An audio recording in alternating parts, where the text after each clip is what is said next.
So today we are going to cover the thing related to the torso and trunk, right? And the trunk control issue. So surprisingly enough, we didn't have that many requests for that, right? So, but this actually is a kind of a telling sign in itself, right? So we have a tendency as humans in general, right? We have a tendency to pay a lot more attention to the tip of an iceberg, right? Or the things which really manifest themselves and flaring up and being extreme, rather than to the ones which are foundational. And that's exactly the point about the torso, right? So that, you know, torso is foundational in respect to the extremities, but, you know, it's not so obvious how to analyze it. It's not so obvious what to see in it and so on. And in that respect, I will probably start with a, you know, kind of just a smaller introduction there, because, you know, I don't think that even with sort of reasonable ambition, we will be able to cover this in one go, but I want to give you some sort of solid references so that you will start thinking about it and start sort of getting the right framework of how to interpret those. So first of all, we are going to start with our favorite basics, right? We start with something that could be just a view from the behind, right? So you see the view from the back, and I guess the view from the back is kind of having two capacities into it. One capacity is kind of less informative, right? Until it gets into the profound sort of scoliosis form, it's the less informative thing, so that people don't even know what to say specifically about the view from the back. On the other hand, that non-specificity is going to give us the opportunity to sort of look into the details. And the third aspect of it, of course, would be that leading idea that back is the key, the back is the key, it's the dorsal part of the body. So, as usual, the basic search and say ventral, dorsal, right? So ventral, ventral. Anatomy, one relating to the underside of an animal or plant, abdominal, like ventral, right? So, and here people also ask, what is ventral and what is dorsal? In general, ventral refers to the front of the body and dorsal refers to the back. So that's what our favorite Google tells us. So the view of the back, that's dorsal. Now we're going to get back to our beloved and most popular picture and look at this cross section with better attention and detail. Now, what do we have to start with? We have to start with the essential basics. So that the moment we look at the torso, we have to change our way of thinking. And changing our way of thinking means that we need to start thinking in terms of volumes. That's the first line of transformation, because unless we start thinking volumes, we are not going to go anywhere. So, and once we start thinking volumes, what would it be? So here are the key words: ventral, that's everything that is related to this kind of brownish, reddish color, and dorsal, that's everything that is related to the yellowish. Now, the thing is, as you look at it from the side, what would you see? What would be the first interesting?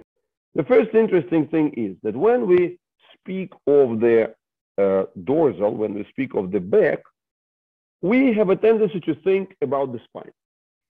And to my surprise, because I assume that, well, as a parent of a child with disability who is in charge, right? So that's an important word, right? You are in charge of the child's rehabilitation. So we are only facing the families of rather advanced parents, right? So the parents who have taken a large chunk of the decision-making in their hands. So, you know, of course, if you are a parent who just outsources everything to the physical therapy, well, you don't need to do anything, right? Or you don't need to know anything. But as a parent who is in charge, the least that you would do is first to kind of get the lay of the land, right? Like, what is the basic anatomy and how is it working? And to my surprise, time and time and time again, what I've been listening, the same thing, that people have a tendency to think that the spine is only represented by those little dots of the sticking spinous processes that we can feel through the skin there. So what is the first message? We have to understand that the significant, substantial volume, right? So which consists of the vertebral body, the canal, and the spinous processes. And in that sense, our great picture here highlights once again that even the kind of raw, gross assessment of volume tells us that the dorsal part is rather volumetric, right? So you see, rather substantial.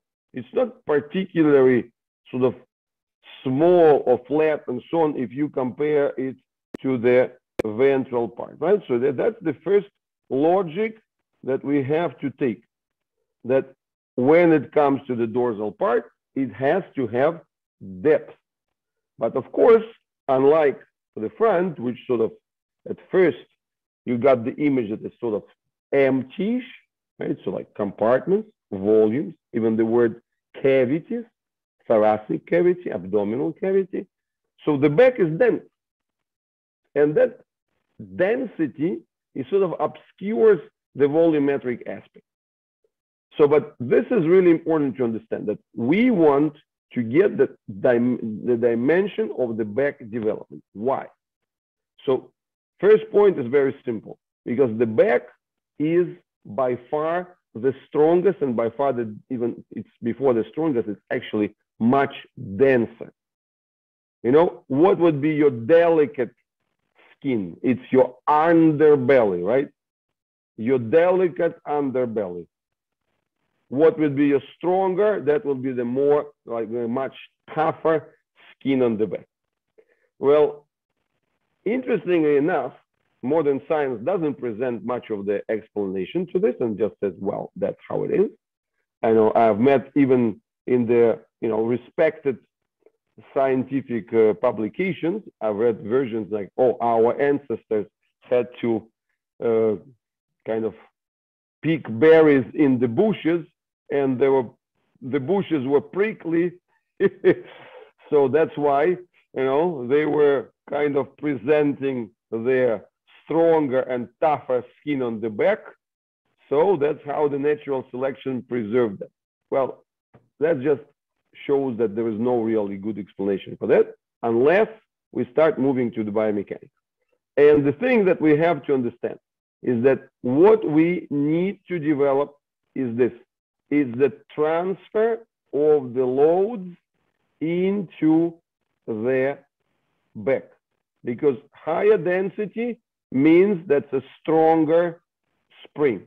Whether you look at it as a spring from top to bottom, right? Or whether you look at it as a kind of track spring thing, which is going to be oriented like that, right? So you see, again, maybe I should just visualize this in a slightly different form, right? So you see that we go back to Google and say, Mr. Google, give us something like a track spring. Oh, track spring is near me. Yeah, voila, that's a great picture, right? So you see here, you can see the track springs.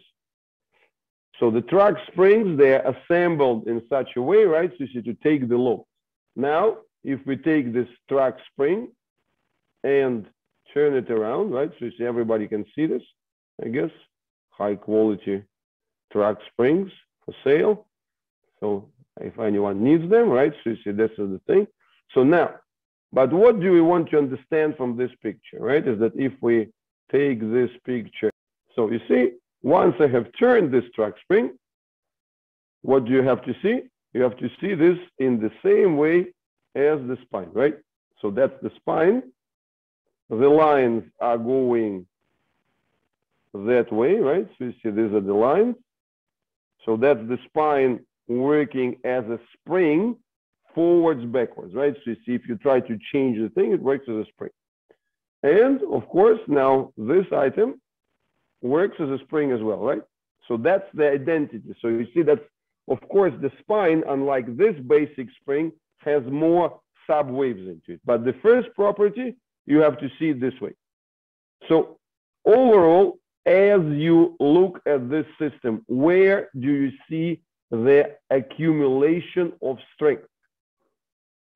And the accumulation of strength in this system is obviously, you see, coming at the back, right? So you see it's coming throughout the thing. So that's where the greatest strengths are.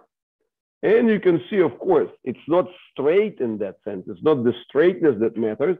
It's the ability to load and offload. So that's really the key image to begin with. And then, of course, if you load the track spring from the top and from the bottom, what's going to happen? This spring is going to kind of slightly compress, but it's always going to try to make itself longer, right? So you press it from the top and the bottom, then it always wants to spring back. That's one logic, right? And then on top of the spring, let's put a more typical helical spring. So that would be the next thing to understand, right? So you see the spinal part responding as this helical spring, able to absorb the loads and then spring back. So if you want, we can get one more exploration from Google, which is going to tell us now about the helical springs. Helical spring. Helical spring. Here we are, right? So helical springs. Now, the next thing which is obvious about the helical spring is that the tougher, the more you can see a simple point, right? So one, you want them to be as packed as possible, right?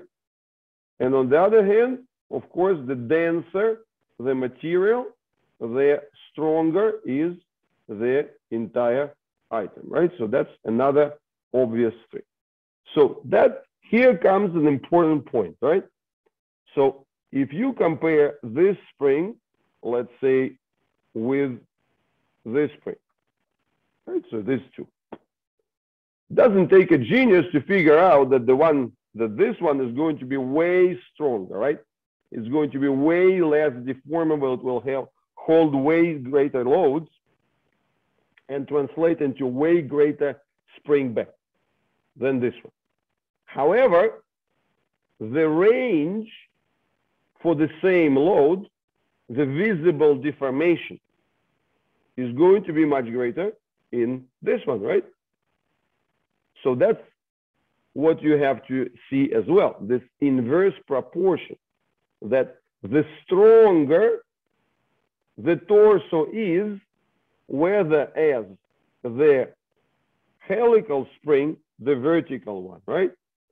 Or whether as the track spring, the one that goes anterior, posterior, right? In both scenarios, strength and density makes it less deformable, but as it makes it less deformable, it becomes less obvious.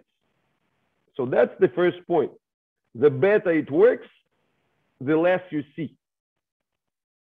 That's an important thing to consider, right? So you see that's overall how the principle of the strength works. And of course, if we get, to the helical springs, it's easy to visualize how the compression and release of the helical springs then converts into the, into springing, right? So it's like the ability to spring up and then down. So we got this. And that brings us where? That brings us back to this picture. So what do we want? We understood that we want to develop the back as much as possible. We understood that we want to get the greatest strength of the body within the back. And speaking about the back, we are not talking about the spine only. We talk about the entire volume, entire kind of layering, right? So you see, and as we look at this picture, I want you to really understand it and keep it in mind that this is densely packed. Every layer matters. Every additional layer makes the whole spring much stronger. So what does it tell us about? That tells us about the importance of the skin attachments, about the density of the packing, and all these things. So that's the important thing to understand, that this spring also has volume, right? Even though it looks like sort of just a lump, in fact, the way that it's organized in layers, and the more layers are dynamically active, the better properties this spring has. So, and that brings us to this first conclusion. Because what happens? As a child who is, as a newborn, we are all born with relatively weak dorsal. Even the healthy children are relatively weak dorsally when they're born. Why? Well, for a simple reason, because when the child is in utero, there's not much capacity to develop the strong springs there. Everything is kind of coiled. So we are all born in a relatively ventral centered way. So it's the ventral part which dominates. So if we put it into a simple formula, what does it mean? That means that when the child is born, both positional or postural, right, and metabolic functions, activities, whatever processes, are mainly led by the ventral side of the body, the ventral volume. However, the way that those things are coupled, breathing against the resistance of the atmospheric air, that's the first thing. The air tries to squeeze you because that's the reality, right? And you breathe against it. We don't even notice this, but that's a huge factor. So as you do this, that is creating the tendency to start stimulating the back. Now, even more so, if you put the child on his tummy, so you see what's happening, this same child starts breathing against his own weight. And then is even more going towards their spine. So you see that ventral to dorsal stimulus starts going as what we see here, as from the front to the spring towards the back of the spring, right? And then it gets the back denser.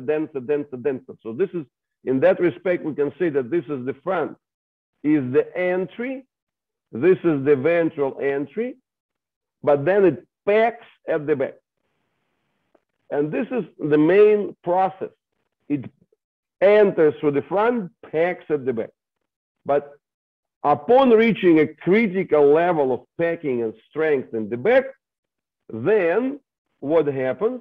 Then it's kind of enough for the child to switch all the postural capacity towards the back and to free up the front. So the overall big picture, the key process, no matter how old is your child, that we are looking for is this. The child has a certain proportion between the ventral postural support and dorsal postural support. It's always this kind of equation. Any child, all of us, we have the sum total of our postural support is V plus D. Now, when we are born, it's say 80-20, or maybe even for the healthy person, 80% of the postural support is ventral, 20% is dorsal. But as the healthy child breathes against his own weight, or breathes against the surrounding air pressure, and so on, this percentage gradually changes. So you kind of start moving 70-30, 60-40, and so on until you arrive to something which is maybe like 10-90. So 90% of your support comes through the back, and because it's so dense, it's like that strong track spring and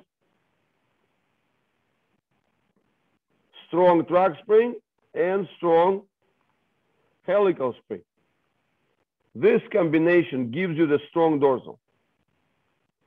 And as a result, what happens? Then you have the free front. You have the free ventral.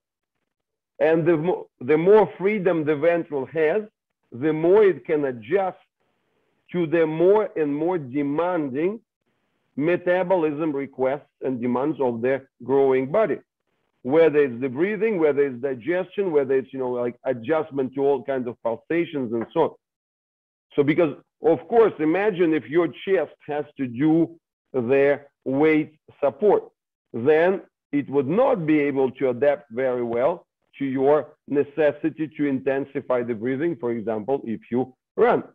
Or if your abdomen has to participate significantly with its muscles in the overall support of the body, then it would definitely create troubles to the adjustment of the internal abdominal pressure that you need for the digestion, or for the adjustment of the peristaltic activity that you need for the bowel movement.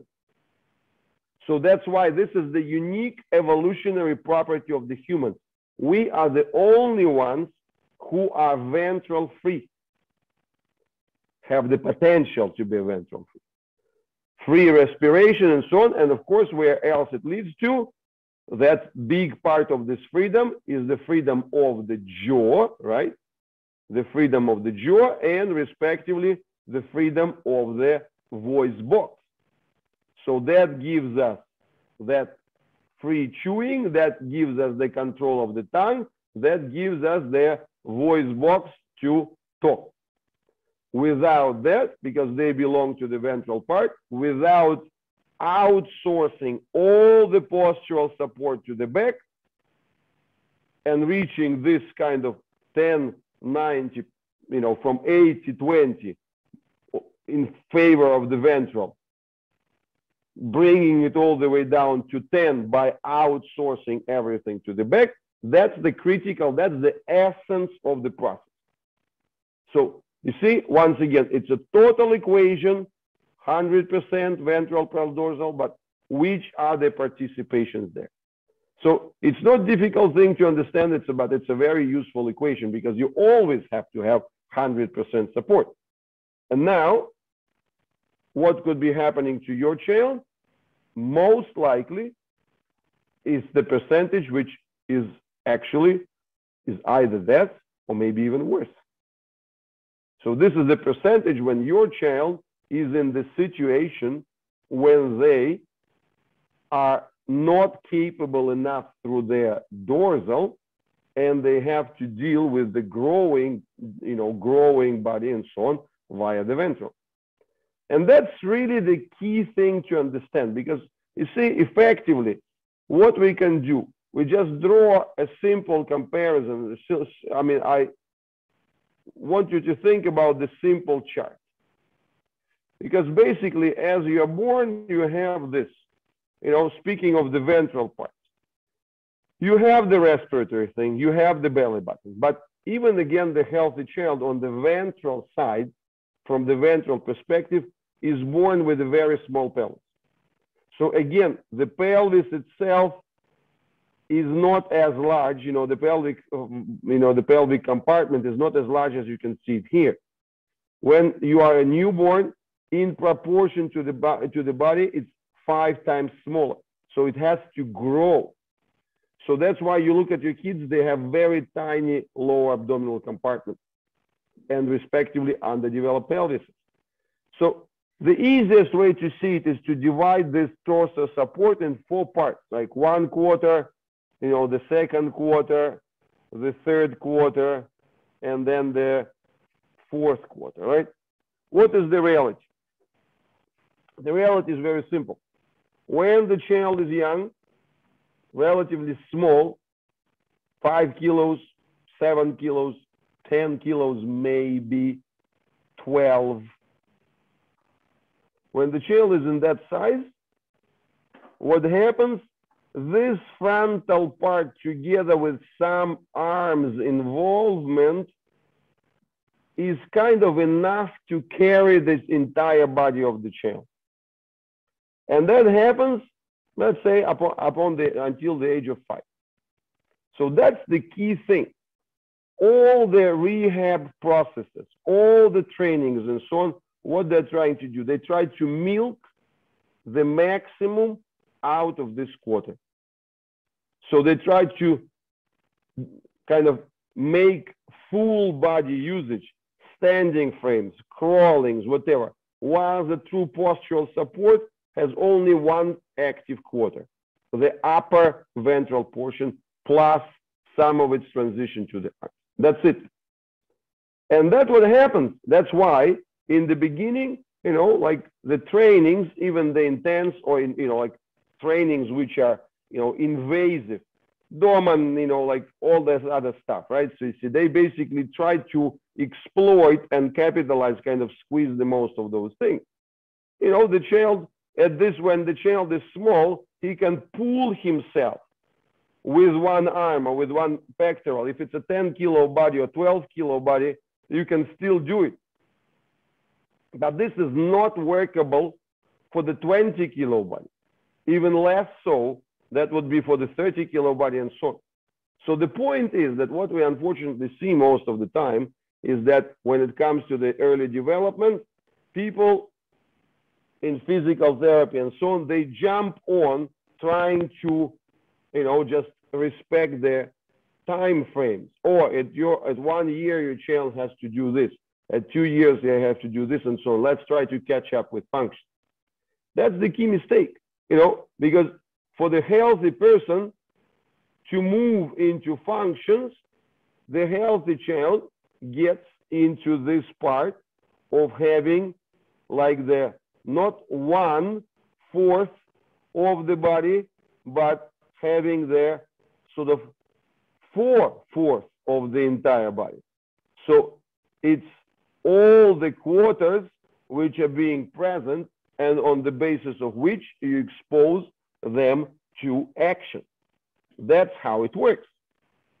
And as I said, the good quality, the good strength is the one which actually is so strong to the point of being invisible.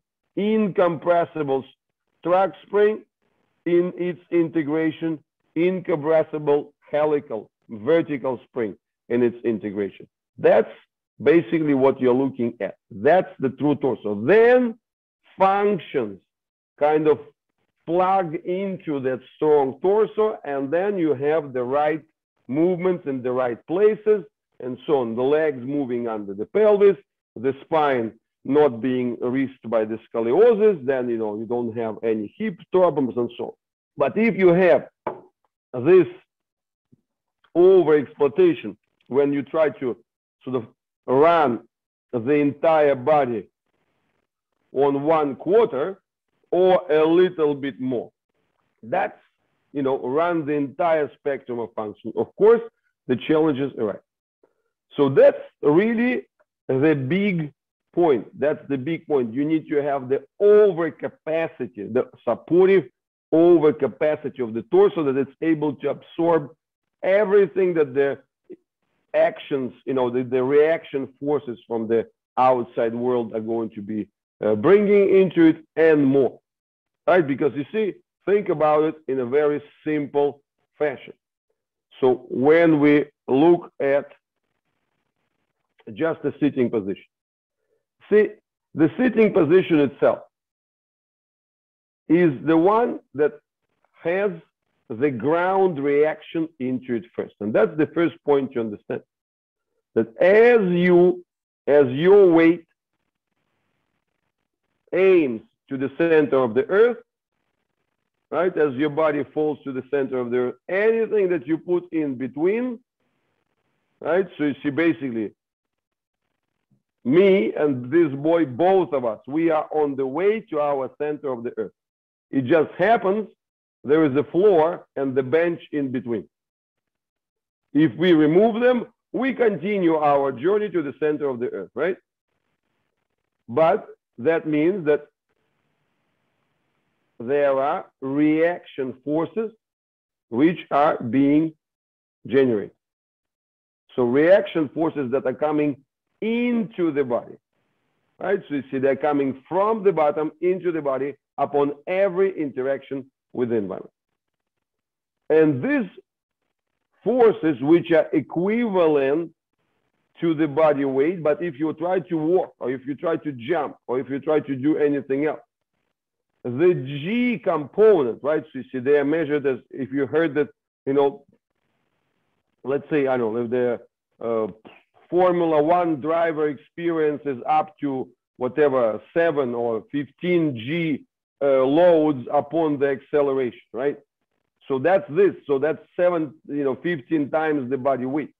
But the thing is that even in our everyday activities, shifting and repositioning and so on, locally, because you see this reaction force is not happening like in a smooth fashion.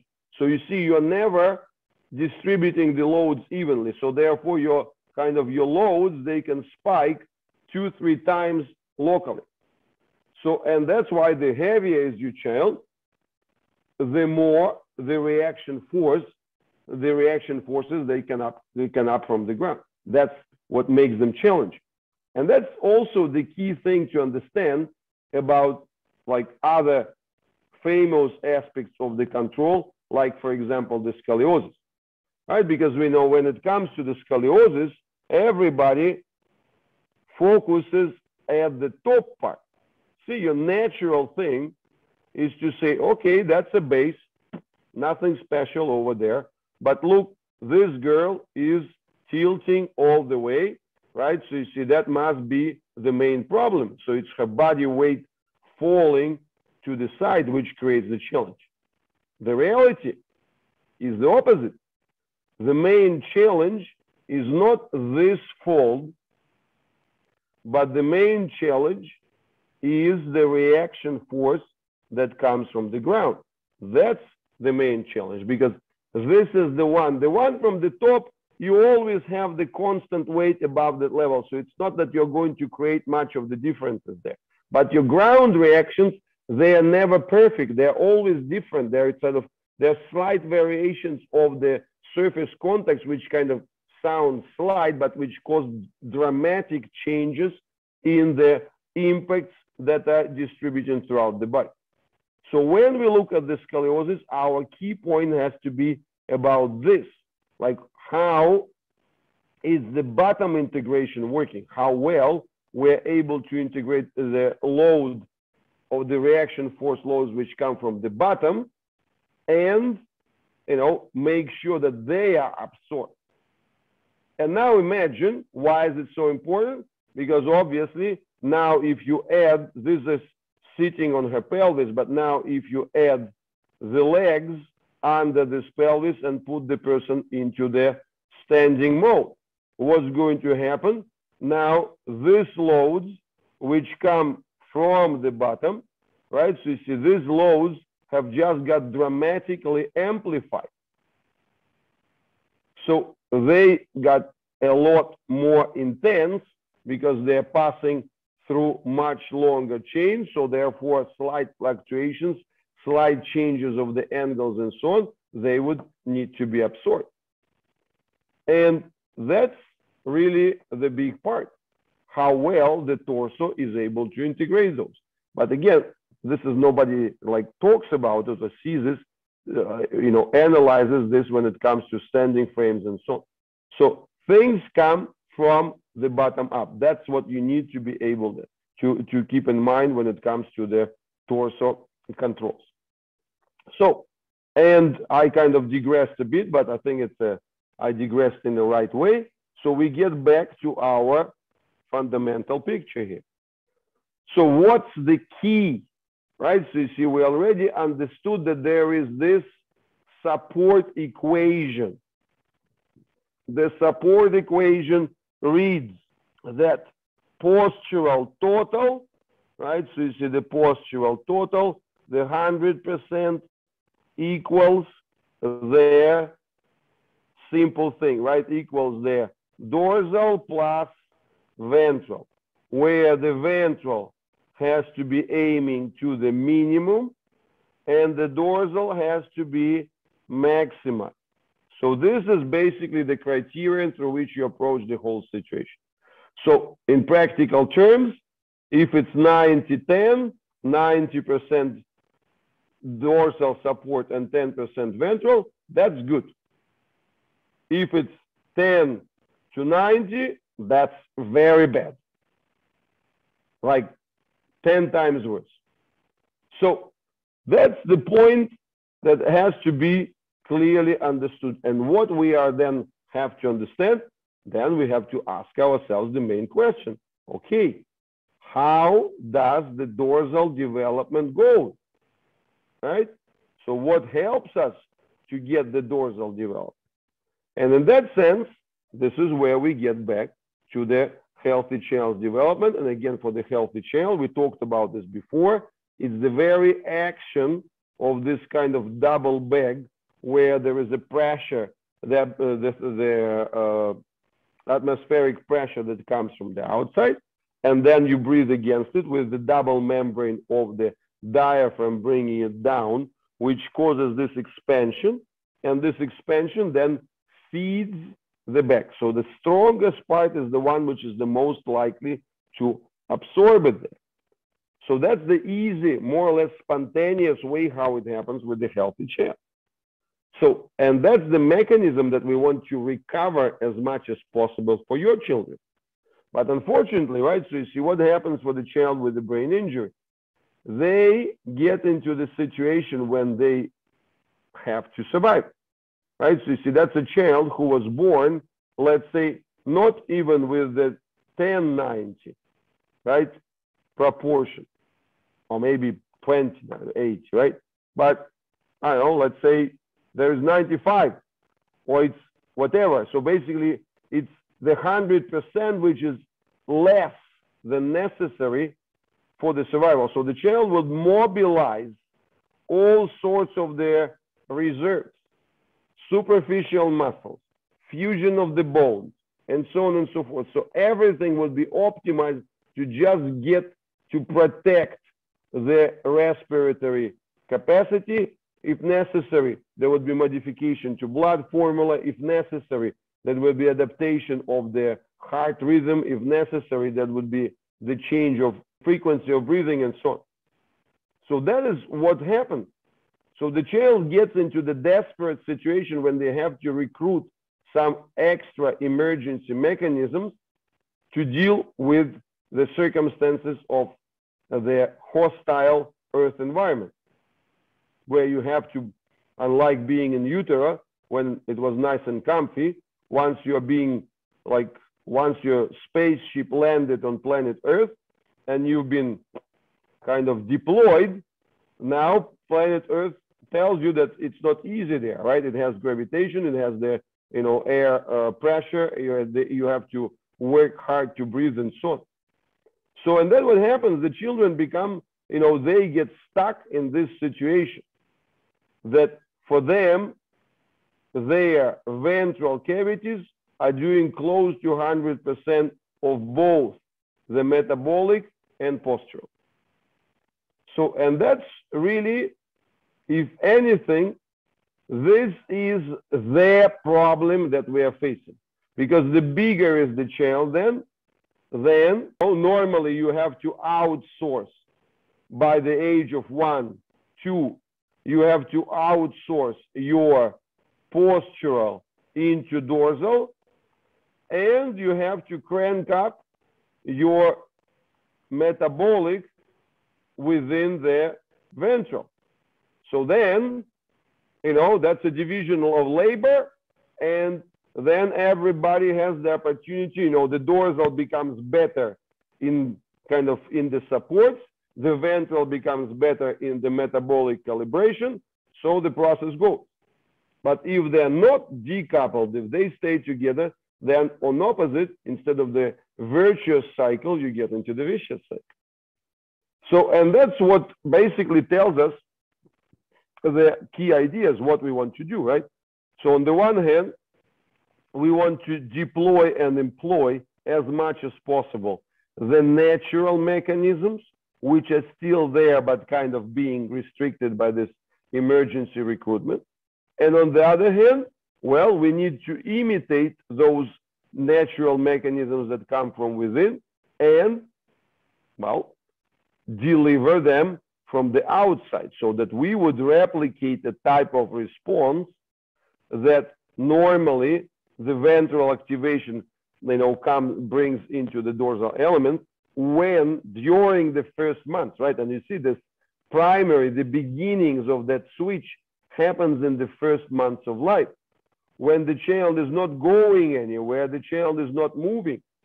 That's the nucleus of this change. And meaning that this happens without moving. That happens via the mechanical stimulation. So, and again, in ABR, well, what is ABR? The ABR historically is an attempt to, find the tools and tricks and algorithms of how we can get this dorsal awakening to maximize it and so on, in order to sort of change the proportions in this equation. And again, the last couple of years, the recruitment of the vibration tools has been an absolute groundbreaking thing, which made everything much, much faster. So the response is there. So effectively, we kind of plug into this vibro mode of the dorsal response and the response of the back and the entire skin elements and so on and so on. So that becomes much faster. So that's really the main logic there. And with this logic, we also have to add the two parts, right? So you see that legs are almost exclusively dorsal. You can't have any legs if you don't have the dorsal connection. The arms have a significant part when they are ventral, so the arms, you can shift them towards the pectoral, and to a certain extent, you can use them. So that's really the key thing. So this is the big logic that we are looking at, and that's what we want to achieve. So I want you to keep a very clear mind. Right? So it's that it's feeding the dorsal, feeding the dorsal, feeding the dorsal. And of course, along the way, as we discuss the capacities of the ventral, because the ventrals, they collapse as well, right? They are under challenges as well. So we would, of course, discuss their volumes, their responses, and so on. And the key point for us from the ventral part is to unlock the entry into the lower part, right, into the pelvic compartment, because this is the one that is not developing spontaneously. You are born with underdeveloped abdominal compartment. So it's this respiration, it's the proper activity of the pressure distribution into the abdominal cavity, and then through the controls of the transversus abdominis that are necessary to pass the thing from the diaphragm to the bottom of the pelvis. So that's the thing. So that's the passage that you have to make.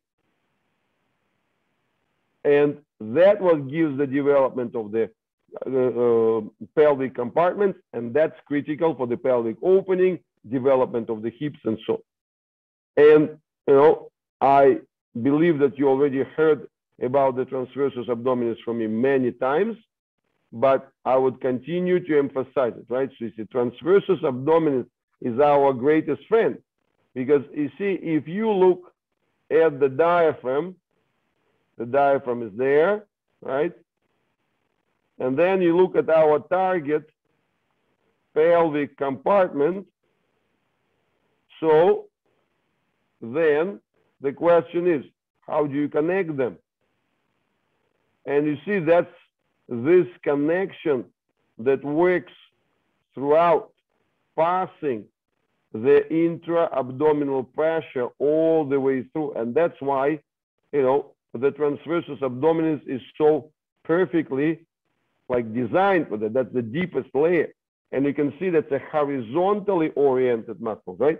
So the horizontally oriented muscle reminds you of what? It reminds you of the track spring, right? So you see, the more frequent is the position of the elements, right? The stronger it is able to pass the things. Yeah, visibility is right here. So these are, of course, imperfect examples, right? These are the imperfect examples. And of course, I can go into much more kind of details to link them, but I think that they are visual enough for you to kind of to guide your ideas and to understand what you want to get. So that's really the key logic of the entire thing. How to get these compartments going, how to get it, you know, how to get them optimized. And that is really the thing that you want to set as the goal for the entire process of the development. And that brings you into the next kind of set of the observations of how do we see that those dorsal components are actually working. So now let's get a little bit more to the next kind of, once we got the big picture, let's get to the practical side, right? So you do the practical side where we would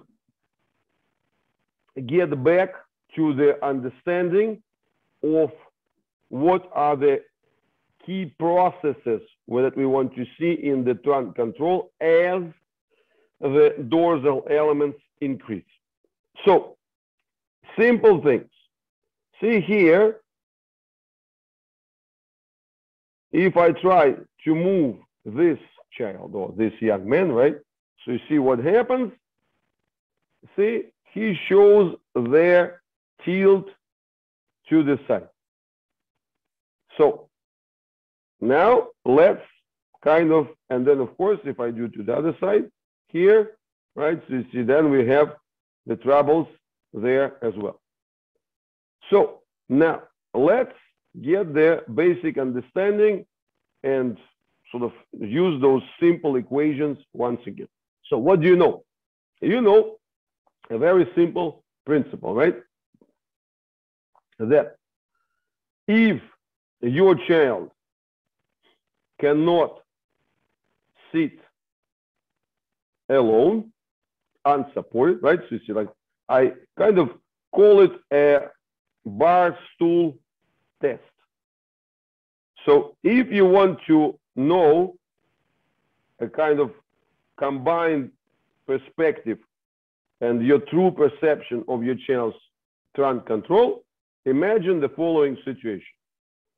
So you get a wooden bar stool with a tiny, relatively tiny seat, and say, I don't know, 3 feet, 1 meter tall, and then you take your child, plant him there, and say, hey, I need to leave for a couple of minutes, I need to run to the toilet. So, if you feel that this is a perfectly safe exercise and, you know, nothing wrong is going to happen to your child, then your child has a really good trunk control. If your child has anything less than that, if you can't leave your child unattended on a tiny, high bar stool, that means that you have problems with, you know, the problems, meaning that the overall, the torso, the trunk control is incomplete. And again, when we talk about incomplete, that means that this is the minimum we're talking about, right? So you see, the minimum, because the reality of using the legs and so on requires more. So the question is that if you can't leave your child on a high bar stool, and also, like, ideally in this scenario, it has to be so narrow that the child cannot really grab it with his hands, right? Because that would be a cheat.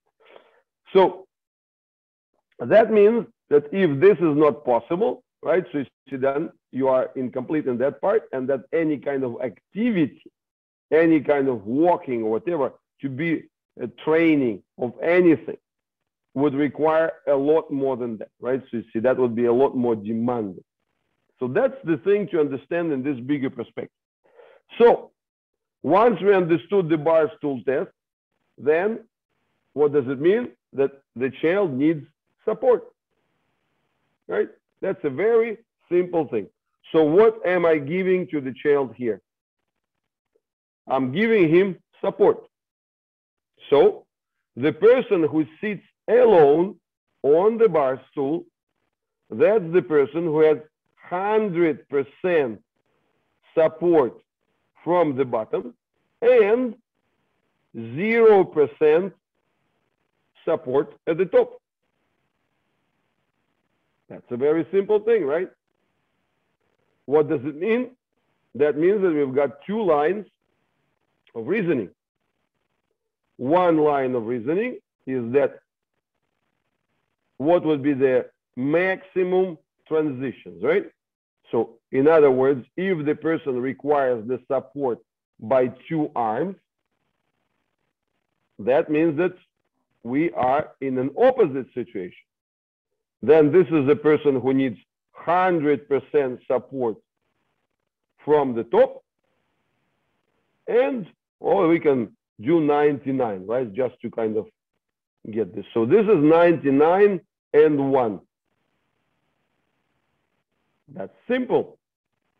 So, but of course, as we kind of put this degrees of 99, if we put it as 90 plus another 9, right? So you see, then we would look at the next levels, right? So you see how intense is this support, right?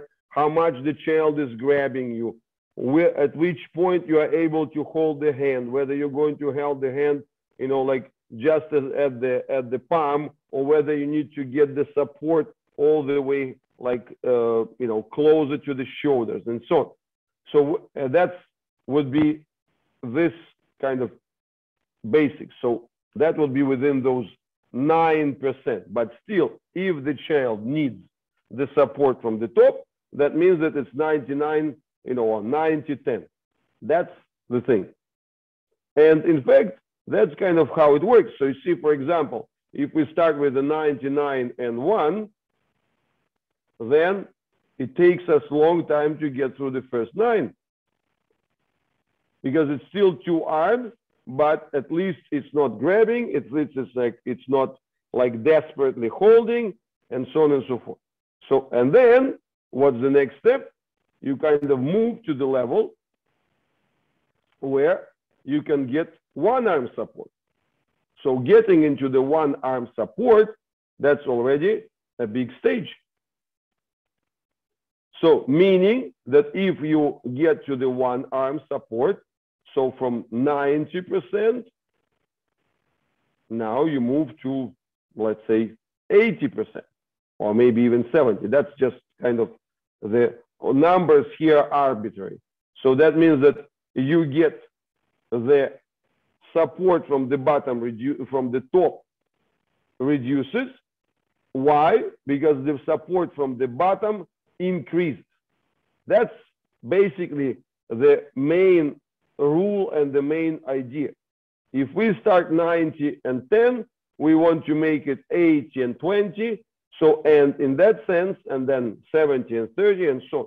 So that means that the support from the top would be reducing and cells capacity from the bottom would be increasing. So that's why if we need two arm support, that's one story. If we move to one arm support, it's better. If we have one arm in a very fixed position and close to the body, that's the story with a lot of the top support. If we move the support further along the hand and then kind of need just a tiny, like, indicative support and the single finger or whatever, then it's significant reduction of the top contribution. And on the other hand, we have to look at it from the bottom. And from the bottom, we are looking at it differently. So from the bottom, then we see the good support from the bottom. Why would the child, we ask a different question. Why would the child be able to sit on a bar stool? How could you possibly do that?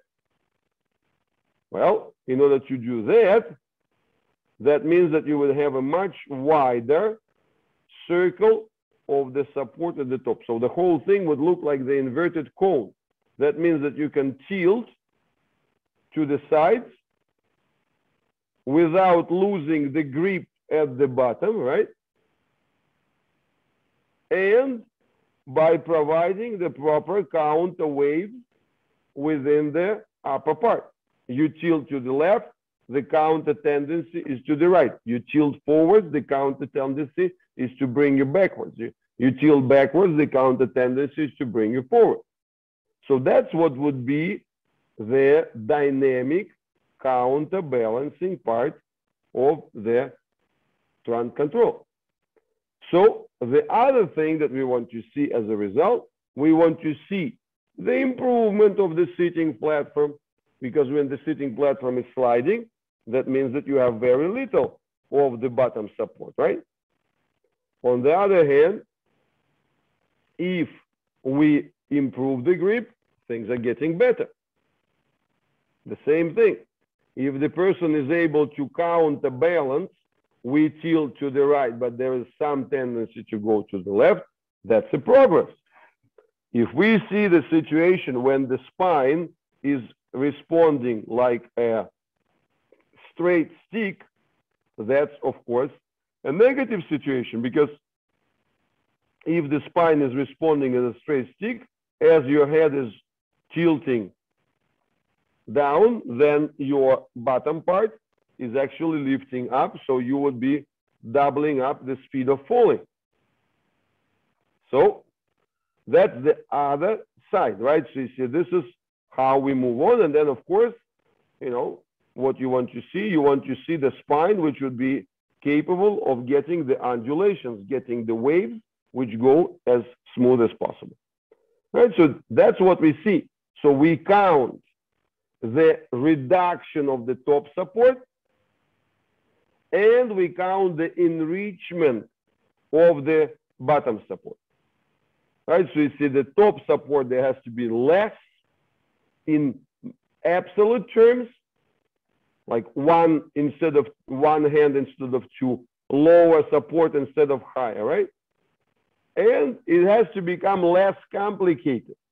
From fine-tuning, okay, he only holds in this position, it has to be easy, right? So you kind of expand it and so the situation becomes less demanding to where exactly you're supporting. And for the bottom, it's the opposite. From one fused fixed position, then you get into the greater expansion. So there's a greater variety of the grips, greater variety of the capacities, greater variety of how you can counterbalance and so on. So that's the way that it works. And now let's have a look at just some simple examples. So you see, when we look at this boy, you know, what we are observing, for example, on this picture. On this picture, we are observing a certain tendency for counterbalance. That's a good tendency, right? That's a tendency that shows his internal enrichment of that counterbalancing capacity. Because you see, as I push on his left side, what happens? He responds with the opposite right side, right? And as I push on his right side, at the bottom, he responds with the left side. So in that sense, we can see that he is giving us this diagonal cross actions. So that's a definite plus. So this type of activities is what we want to see, right? And that's the lens through which we look at your progress. On the one hand, we look at the thing, okay, so that's bringing you further away from the zero support at the bottom, right? So you see that support starts developing the capacities. And on the other hand, it's also bringing you from the reduction of the supports of the top, so which kind of becomes simpler. And let's look at that.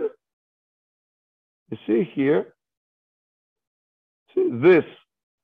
Overall, that's the fact that his bum goes at this strange angle, right? So that's not what you want to see, right? So you see his pelvis detaches. And his spine here responds like a line. So he doesn't have any waves. However, on the good side, if we look at the bottom, you see here at the bottom, he is developing the grip. And he is developing the grip, which at first he doesn't react, but then he starts a tendency to start bringing him into himself into the counter move. That's a plus. And then we look at this side. And you can see here, this way, he's less confident, right? So you see on the left side, you can see that he is sinking more, right? So you see that his pelvis is oriented differently. So again, on this side, you see this challenge, which is tilting to the side, right? But on the other hand, at least we also start seeing this grip. You see, and the grip shows us that as I do this kind of back and forth tests, views of the pictures, you can see that it shows you clearly that there is a grip there. So the grip at the bottom, that's a positive thing. Lack of counterbalancing is a negative thing. But the fact that he is able to bring his arms in and take some weight on it, that's a plus, right? Because when the support is extremely to the top, the arms are all the way up to the neck, so the child cannot bring them down in order to put the weight on them. So free arms means lesser support from the top. And here, you see what happens when I try to move him. I'm not very successful. And the only thing that works here, you see, now, look, what happens if we look at the bottom. You see, this is moving like a unit. That is not good, right? Because that means that if we were to put him on the bar stool and slightly tilted, he would go in one direction.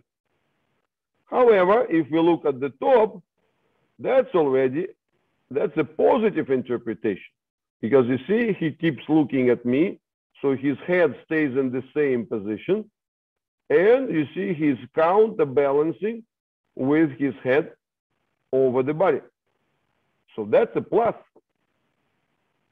The fact that he is able to get the head and get the counterweight, that's a plus. It's not difficult. So what do we want to see? We want to see better grip, yes, so that he wouldn't do that at the bottom.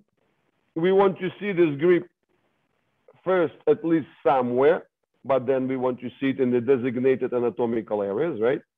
That it will be a grip at the sitting platform and at the sitting bones. We want to see it not just on one half of the bottom, but on both, and in fact, including the middle. And we want to see this load distribution being proportional, not like slanted on the right or tilted to the left.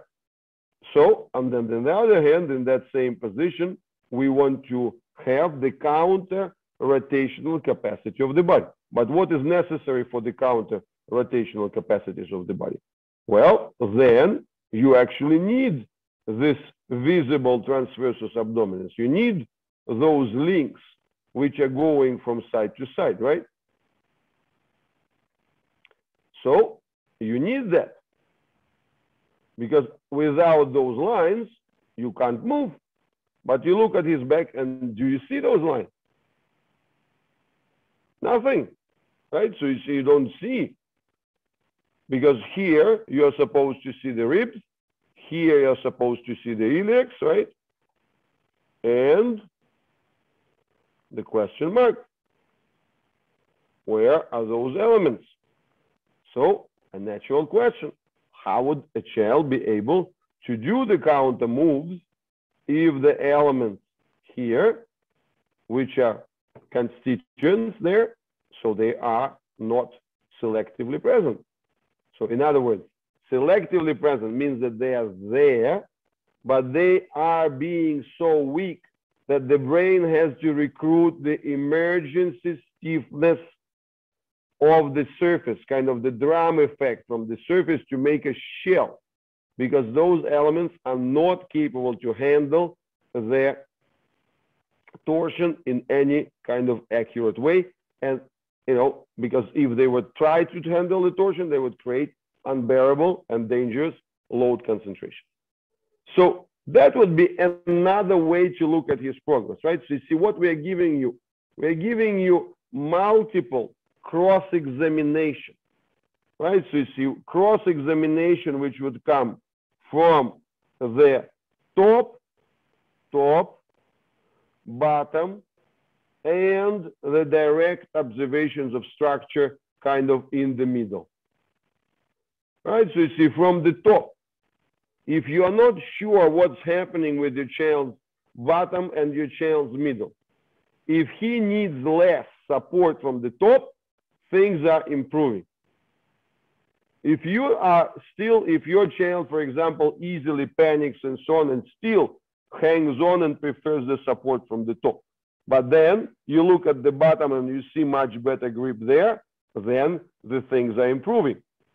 But if your child, for example, is kind of easily scared at the top and wants to grab you, and at the same time, you know, let's say, is an easy slider with the bottom when they get excited or enthusiastic, but then, and you say, well, I'm not sure whether the trunk control is progressing, then you can look at it through the structure and say, hey, do we actually see the visible borders, right? The visible presence of the spine, the visible borders of the ribs, the visible abdominal levels, and so on.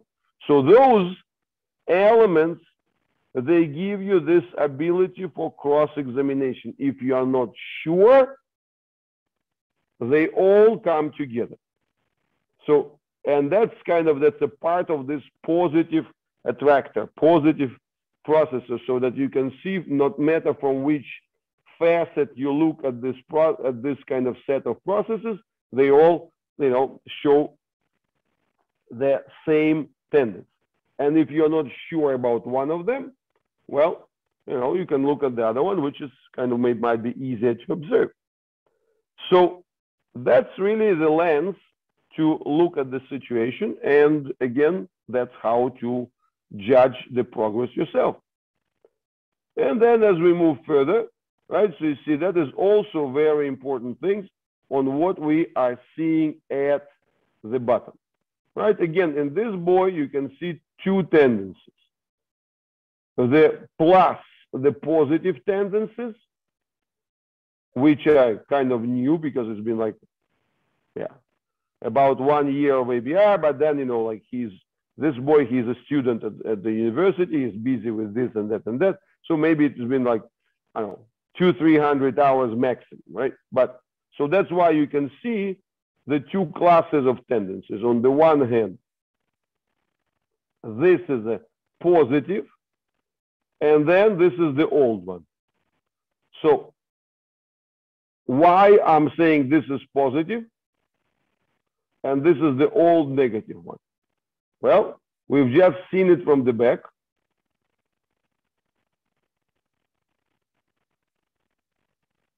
See, as in the beginning, and then at this far end, right? So you see, that's how he locks with his pelvis. Let's see. So what's happening in the first one? You are seeing, if you look at the three parts, what you are seeing here, you are seeing the legs, the total pelvis, right? As I drive his position from the top, the top part tilts towards his right. So what do we want to see? If the pelvis is properly connected, we want to observe the separate rotations, right? So you see where the legs would rotate within the pelvis with the separate shifts, right? So you see it's like separate angles would be installed, right? So you see if you take a big clock and the two smaller clocks, if you try to move them the same way, right? So you see then those one would be moving faster. So that's what you see here. That's exactly the part. So there is a clear dissociation. And if you look at this dissociation closer, you're going to see, right? So you see, you're going to observe that he grips first with the right side. As he grips with the right leg, that's when you start seeing this small independent rotation elements. When they're, technically speaking, when we look from the pelvis, it's the same rotation. It's a count, what kind of which slows it down. But when we look from the names of it, so the right leg goes into the external rotation, the left leg goes into the internal rotation. But then, look, after that, they no longer rotate. They just follow the tilt, right? So you see, this is a critical conversion, converting the tilt of the pelvis into the legs rotations. But here, you don't convert the tilt of the pelvis into the legs rotation. And going the other way, you see, going to this side, and we have seen that this side is weaker. So here, as he goes to the left, see first, the torso shows us some room in respect to the legs, but then, whoop. So what you're observing, right? You're observing this situation where the top goes down to exactly the same degree as the bottom goes up. So there is zero delay, zero counterbalancing. Of course, in this situation, this child would not be able to sit on the high bar stool, right? And again, what do we want to see? We want to see the good tendencies. The good tendencies would be there, first, better grip of the pelvis, so for the tilt of the body, he wouldn't flip. Second thing, we want to see the selective rotations. The body goes into the tilt, the legs go into the rotation. Then, of course, we want to see the counter move, the counter movement within the lumbar, right? So we want to see, of course, the counter movement of the head. So these are the easy and obvious things to observe. And again, it doesn't require much of their, like deep anatomical knowledge just to get there. But of course, it's not also difficult to figure out that in order to see this, at the very least, you need the articulated visible connections. So again, that's once we start analyzing it, it's actually not that difficult. And of course, then you see here that the toes and the feet, they don't react separately as well. Is it a good sign? Obviously not, right? So they are not during their counterbalancing job. And you see here, that's the view from the side. See, in this view from the side, you can observe that he just falls backwards. And that the counterbalancing is not present. So these are the key observations. But again, this boy is not alone. Look, this is a typical scenario. That's the new girl, right? And she comes and basically shows, look at that. Right? So look. Boom.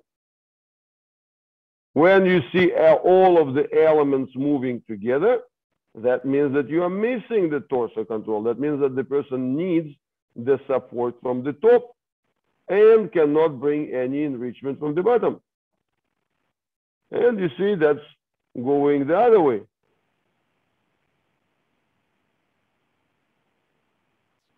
See, boom, boom.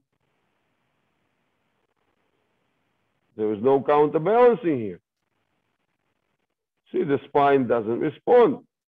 But she has decent size of the pelvis, right? So the decent size of the pelvis and at least some grip there. And you see, ventrally, she's quite good because she can control the arms from the ventral side. But dorsally, she's not showing much. And of course, if we look here, so that's the illustration of a much healthier shell. So that's the one with the hemiplegic condition. And again, already quite some ABR veteran. And what you see here, you see that, okay, with the arms, there are, of course, like plenty of issues. But if you look at the total support, here you see, look at that. This boy is counterbalancing very clearly, right? You see, look at his size of the sitting. But again, the sitting platform there is big, not because he's eaten well, right? But it's big because this is coming together with the opening, right? So you see, if you have the lower abdominal compartment, then you can get the big pelvis. And that pelvis is compatible with the size of the legs, right? But if you don't have the lower abdominal compartment, you are not going to have this component. So, and you see here, as he moves, look at this, how much of every single move of my mouse means that every whatever quarter or 1/3 of a second, there is something happening there.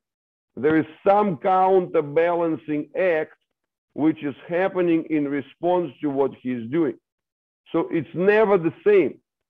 See, and that's really the critical point. When we're comparing it with these moves, it's always the same. It's like, there's no life there. It's just boom, boom, like everything moves together. And if you look here, wow, like there's lots of life, right? So you see every single position, every single, shuffle is meaningful, right? So you see here, like micro moves. You see, every single episode, every single shift gives you something, right? So you see, there's never the same, it's never the same. So, and that's what I want you to visualize very clear. And again, here you see this girl, right? So you see, this is the girl with the scoliosis. And, in that sense, I want to complete today's conversation that what I want you to observe and I want you to understand is this, that trans control is about these good processes. So the processes of the counterbalance and the process of the change of the equation, the process of the ability to withstand different directions and dimensions of loads and get them centered. So the support from the top to bottom, the bottom to the top, right? And then, let's say what happens in the middle. So this middle towards the top and the bottom, if we put it this way, right? So you see, that's the way that it goes. So these are the key processes, because you see the labels that you hear all the time. Oh, this is scoliosis. Scoliosis is just a label that says, well, it's not straight. But it's a meaningless and actually dangerous label, because the moment you label it as not straight, what are you offering? What are you offering as a course of action? As a course of action, you're offering the moves which are going to impose straightness, or the ones which are going to fight unstraightness, or the ones that are going to punish any even small detours from the previous level of straightness. So it will kind of make a holy scripture out of the angle. And then, you would be with some religious fervor, you're going to make those calculations, whether it's, 22 degrees or 26 degrees or whatever. So while those are completely meaningless numbers, because it's not about the straightness is a result of all these counter-waving and counterbalancing processes, you know, this wide, huge spectrum of processes being there. And the straightness is then the result of this self-support, the result. So when your trunk, when your track spring is all integrated, right? And when your helical spring is strong as all kind of perfectly, you know, put together, then this system, of course, is going to be straight. But the property there is not the straightness, it's the integration, it's the dorsalization and so on. So these are the key ideas that at least I wanted to share within the first, you know, let's say an hour and a half. I must say that recently I'm seeing huge additional components there, and maybe as a pre-announcement for the, I just came from Norway yesterday, seen absolutely phenomenal success through the assessment. And I just wanted to maybe share with you some of the absolutely amazing things. So as they're going to talk about, which indicate the way how the integrations of the skin and you know, skin and underlying muscles and so on, how they work and how they facilitate and deliver this kind of stability and counterbalancing component.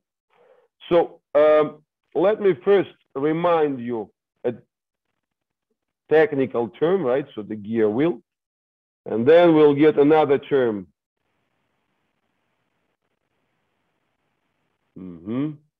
Let's put here gear wheel, gears jamming, some sort of this, right? So you see, like maybe not the greatest example, but okay, sort of. I think you can see what is non-working gears, broken mechanism. Okay, that's going to be a good enough for our purpose, right? So you see that they get jammed. So look at this.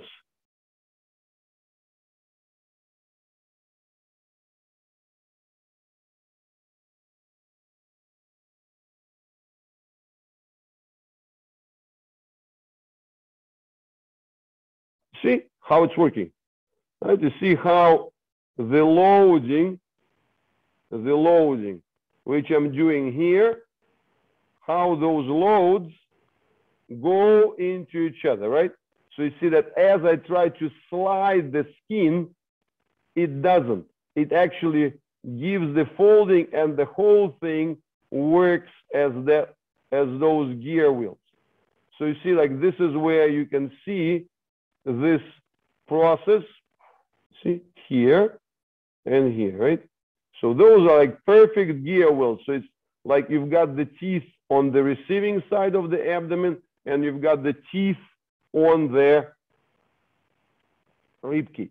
And the same thing here on the pelvis, and then on this. So you see, that's how this mechanism actually works. So, and this is really, I find it absolutely amazing, this whole thing, because, you know, like, we really see this so well now with the Vibra tool and the usage, you know, like, and the, you know, the gel applications there. We can see how the skin activation really works and how those gear wheels are actually coming to be.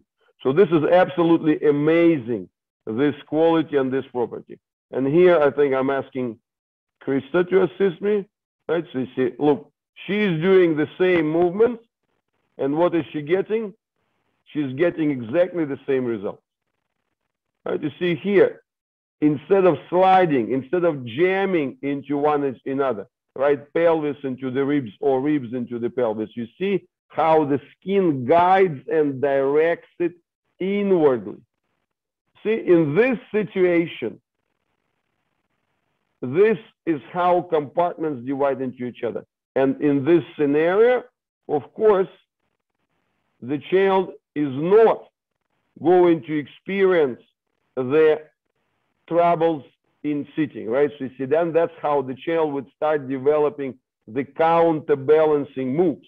That's how the whole thing will get enriched. And like, for example, here, right, you see, again, what's starting to happen. You know, he has his share of challenges and so on, but look at this, right? So you see every single move starts presenting this life, right? So you see, look at that, right? So you see everything happens in the active mode. See the spine, the back, it's like, you know, everything is linking, holding, and transforming. So he might not have enough grip to fully bring himself and so on, but this is a huge enrichment of the entire activity and of the entire kind of counterbalancing moves. So, and again, this is where the skin grip and the transformations of this kind, that they are to a great extent compensating for their, you know, like age deficiencies and so on and so on. So that's the part that I really wanted to sort of to share, because I find it absolutely like fascinating and amazing.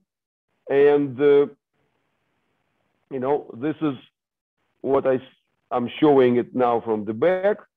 And here, see, look, I'm not doing any preparations, right? So I'm just kind of doing the spontaneous free moves, because this is exactly the same spontaneous free moves. Look at that, right? Look at that. And this spontaneous free move happens because the skin origami gives us this inward shift in scale. So you see, instead of jamming into each other, it's gear wheeling. And of course, the gear wheeling is the most effective way of dealing with the like straight loads and angular loads and getting the counterbalancing capacity. So, but that's kind of just, the way that they call it today, a teaser, you know, of the things to come, because of course we'll need to discuss those things in greater ways.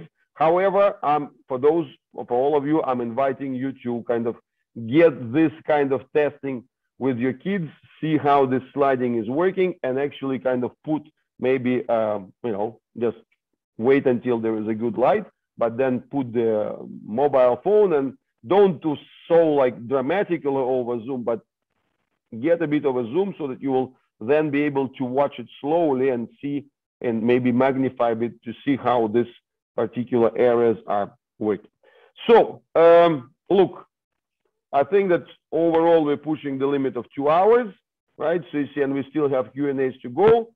So I think that it's time to fold, and I hope that it's been kind of informative for you, right? So I don't think that I said much of the new things, but I try to sort of reiterate something essential and give you a compact picture, right? So, and this is something to keep in mind, right? So the dorsal, right? So it's in that sense, we switch things dorsally, and that frees up and enriches the making happy ventral parts, right? So that's the way we want, right? We want to feed it as much as possible, the dorsal part ourselves, right? So you see, to compensate what is not working, and at the same time plug in as much as possible the natural mechanisms which exist there, so that we can power the ventral, you know, the metabolic functions in such a way that they will feed towards the dorsal. So that's their logic. So I think that we'll sort of wave goodbye to the Facebook users and everyone else, right? And then we'll take a 5 minutes pause before moving to the, you know, to the Q&A. All right. So thank you very much for being with us during this. Well, it's no longer summer, right? And no longer fall, so it's already kind of November-ish afternoon. But I believe in this. You know, there are parts of the world where the weather is still fine. So anyway, wishing you a good weekend and all the best. So cheers. Bye-bye.